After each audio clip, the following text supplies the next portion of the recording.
I reported my supervisor for forcing patients to sit in soiled linens to save on laundry costs, and she fired me for being too difficult to work with. So I spent the next 5 years building a case that shut down her entire facility and put her behind bars. I have been a nurse for 15 years. I started in the ER, moved to pediatrics, and eventually found my calling in geriatric care. There is something about the end of life that requires a specific type of patience and respect that not everyone possesses. You have to be willing to slow down.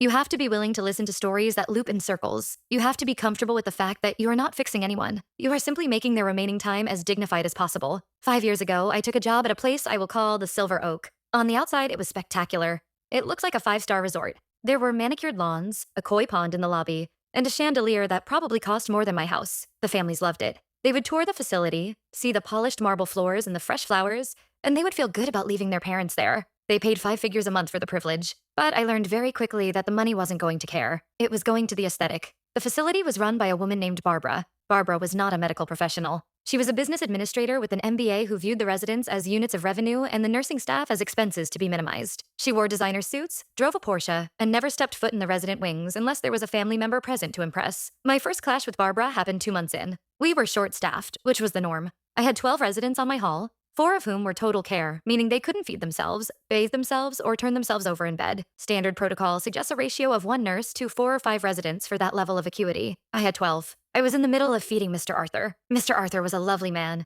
a former architect who had lost his speech after a stroke. He could still communicate with his eyes, though. He hated being rushed. If you tried to shovel food into his mouth too fast, he would clamp his jaw shut and turn his head. Eating was one of the few pleasures he had left, and he wanted to savor it. Barbara walked by the room. She stopped, checked her watch, and tapped on the doorframe. She told me to step into the hallway. She asked me how long I had been in room 304. I told her I had been there for 20 minutes because Mr. Arthur was having a slow day. She told me that 20 minutes for a feeding was unacceptable. She said the efficiency model allotted 7 minutes per resident for meals. She told me that if he wasn't finished in 7 minutes, I needed to move on, or I was stealing time from other paying customers. I looked at her. I explained that if I stopped feeding him after 7 minutes, he would be malnourished. I explained that he was a human being, not a car on an assembly line. She smiled that tight corporate smile that never reached her eyes. She told me that perhaps I needed to work on my time management skills. She said that emotional attachment to the workflow was a liability. I went back in and fed Mr. Arthur until he was full. It took another 15 minutes. I made up the time by skipping my own lunch break. Over the next 6 months, the cracks in the facade started to widen. The heating system in the East Wing broke in November. Instead of fixing it immediately, Barbara ordered space heaters, which were a fire hazard, and told us to layer blankets on the residents. I found Mrs. Gable, a 90-year-old woman with arthritis, shivering in her bed because the space heater had tripped a breaker and no one had noticed for hours. When I filed a maintenance request marked urgent, Barbara called me into her office. She held the request like it was a dirty tissue. She told me that maintenance requests needed to be approved by budget at the end of the month. She said my tone in the request was aggressive and unprofessional. I asked her if hypothermia was considered professional.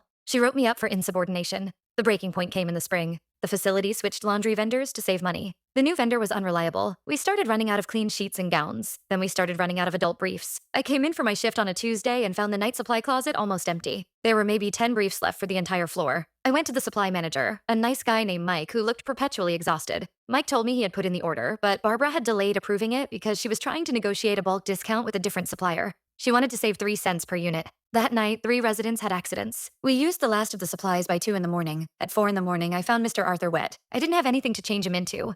I had to use a towel and a pillowcase to rig something up so he wouldn't be lying in his own waste. I was furious. I went to Barbara's office the moment she arrived at 8. I didn't knock. I walked in and threw the improvised towel diaper on her desk. It was clean, obviously, but the message was clear. I told her exactly what had happened. I told her that her 3-cent savings had cost Mr. Arthur his dignity. I told her that if the supply closet wasn't stocked by noon, I was calling the state board. She just looked at me with that same dead, calculating expression. She told me to leave her office and return to my station. 2 hours later, I was called to HR. They didn't fire me for the supplies. They didn't fire me for the argument. They fired me for violating resident privacy by discussing Mr. Arthur's condition in a public area, meaning her office with the door closed. They also cited my previous write-up for insubordination regarding the heating. Barbara sat in the corner of the room while the HR director read the termination papers. She didn't look at me. She was checking emails on her phone. I was escorted out of the building by security. I wasn't allowed to say goodbye to my residents. I wasn't allowed to collect my personal stethoscope from the nurse's station. I was just gone. I sat in my car in the parking lot for an hour. I felt hollow. I had been a nurse for 15 years, and I had just been tossed out like garbage because I wanted to keep an old man dry. I drove home and cried.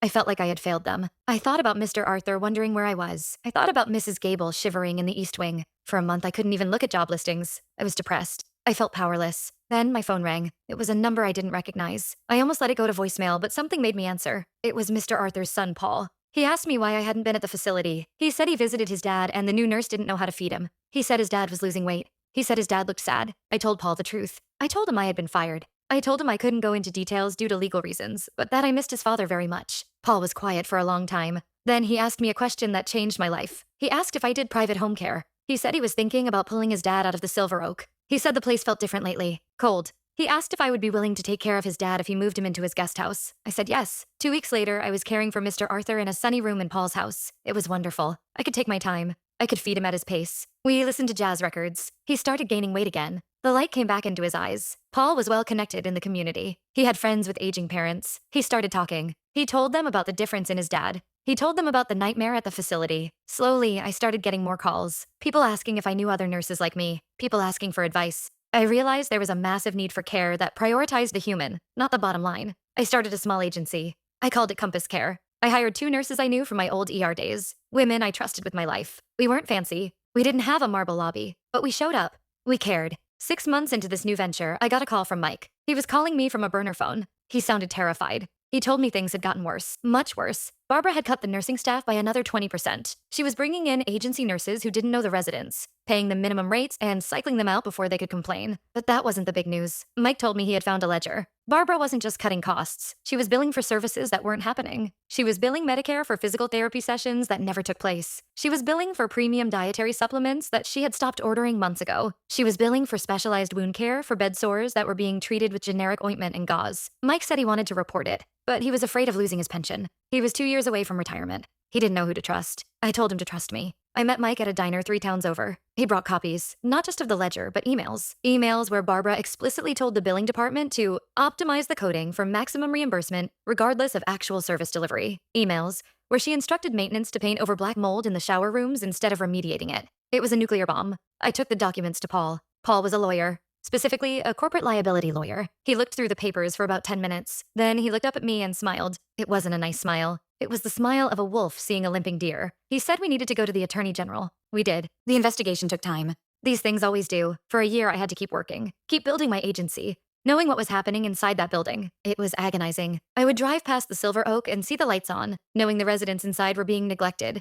Knowing Barbara was sitting in her office counting her stolen money. But I also knew that if we moved too early, she might wiggle out of it. We needed it to be airtight. During that year, my agency grew. We hired more staff. We actually hired a few good nurses who quit the Silver Oak because they couldn't handle the guilt. They brought us more stories, more evidence. They signed affidavits. One nurse, Emily, told us about a night when the power went out. The backup generator failed because it hadn't been serviced in 3 years. The ventilators ran on battery backup for 2 hours. When the batteries died, the staff had to manually bag patients. Barbara tried to cover it up, claiming it was a regional grid failure. It wasn't. We added Emily's testimony to the pile. Then came the raid. I wasn't there, but Mike told me about it later. He said federal agents swarmed the building. They seized computers. They seized boxes of files. They blocked the exits. Barbara was in her office. Mike said she tried to shred documents. The agents kicked the door in before she could finish. They let her out in handcuffs. She wasn't wearing her designer jacket. She had draped it over her head to hide from the cameras. The facility was placed under emergency state receivership.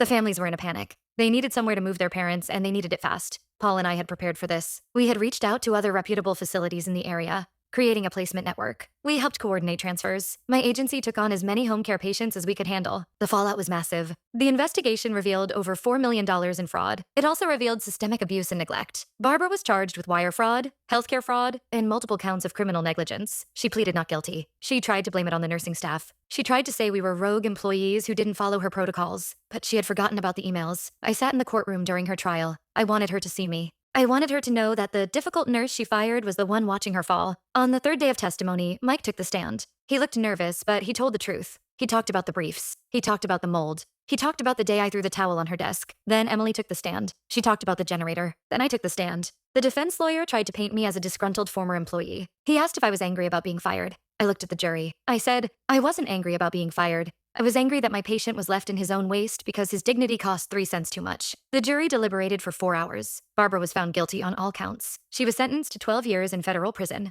But the story doesn't end there. The Silver Oak was shut down. The building sat empty for a year. It was a blight on the neighborhood, a reminder of the scandal. My agency, Compass Care, had grown significantly. We had a good reputation. We had investors who believed in our model of care. Paul approached me with another idea. He said the bank was auctioning off the building. He said the price was rock bottom because of the stigma attached to it. He asked if I wanted to buy it. I laughed at first. I was a nurse, not a facility owner, but Paul insisted. He said we could gut it. We could change the name. We could run it the way it was supposed to be run. We could implement the ratios I had always fought for. We bought the building. We spent 6 months renovating. We tore out the marble in the lobby and put in comfortable seating. We ripped out the flashy chandelier and used the money to upgrade the HVAC system and buy top-of-the-line medical beds. We hired Mike as the director of facilities. We hired Emily as the director of nursing. We renamed it the Arthur House after Paul's dad, who passed away peacefully at home the year before. We opened last month. The first week we were open, I was walking down the East Wing. It was fully staffed. The air was warm. There was no smell of bleach masking neglect. I saw a new nurse feeding a resident in room 304. The resident was eating slowly.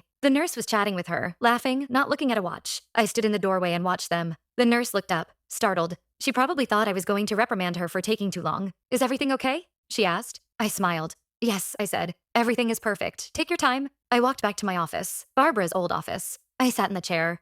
I looked at the wall where she used to have her degrees displayed. I had replaced them with photos of the residents. I thought about the day I was escorted out by security. I thought about the towel on the desk. I thought about the 3 cents. Justice is a slow process. Sometimes it takes years. But standing in that building, listening to the hum of a facility that was actually caring for people, I knew we had won. Barbara is currently in a cell. I heard she works in the prison laundry. I hope she appreciates the irony. Follow for more stories like this. Comment your thoughts. Thanks for watching. If you got this far, leave a comment, like if you liked it, and follow for more.